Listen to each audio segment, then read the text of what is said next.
আসসালামু আলাইকুম ভাই, সবাই কেমন আছেন ভাই? আজকে আরেকটা ভিডিও নিয়ে হাজির হলাম।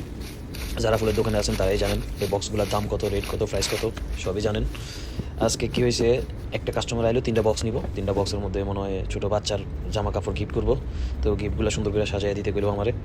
তো আমিও সুন্দর করে সাজাই দিলাম। পরে আমি কইলাম যে, ও বলছে যে বক্সগুলো দিয়ে র্যাপিং করতে। তো আমি বলছি যে বক্সগুলো তো নতুন, এগুলো র্যাপিং করার দরকার নাই, তো শুধু শুধু টাকা নষ্ট করবো। র্যাপিং খরচ সহ বক্স সহ আইয়ে 250 রিয়াল, বাংলা প্রায় আপনার 7,000 7,500 টাকার মতো। কিন্তু আমি তারে বলছি যে, দেখ এমনি তো রেপিং করলে 250 রিয়ালের মতো আসবো, তুই রেপিং ছাড়া নিলে 145 রিয়ালের মতো আসবো। যারা ফুলের দোকানে আছেন তারা কমেন্ট করে জানাবেন যে রেট ঠিক আছে কিনা, না বেশি নিছি না কম নিছি, আমার একটু জানাই দিয়ে। তো তারপর আমি তা করে বললাম যে 3টা বক্স দিয়ে দিই, বাইরে আমি রেবন বাইন্দা দিমু। আর ভিতরে সেরিটা বলে আর কি, বাইরে আমি বলছি যে আমি বাইরে সেরিটা বাইন্দা দিই, তোরা এমনি নিয়ে আনে, টাকাও কম আসবো, খরচও কম আসবো। তো পরে বলে ও কাস্টমারে ওর বোনের মনে হয় ফোন দিছে যে রেফিং ছাড়া নিবো কিনা। তো পরে ওরাও বলছে যে হ্যাঁ ঠিক আছে, রেফিং ছাড়াই নে, যেহেতু বক্স নতুন বক্স, উদয় টাকা নষ্ট করার দাম দরকার আছে ভাই। কাস্টমার ভালো হইলে ভাই আমি কাস্টমারকে কীভাবে বাঁচানো যায় ওই চেষ্টা করি।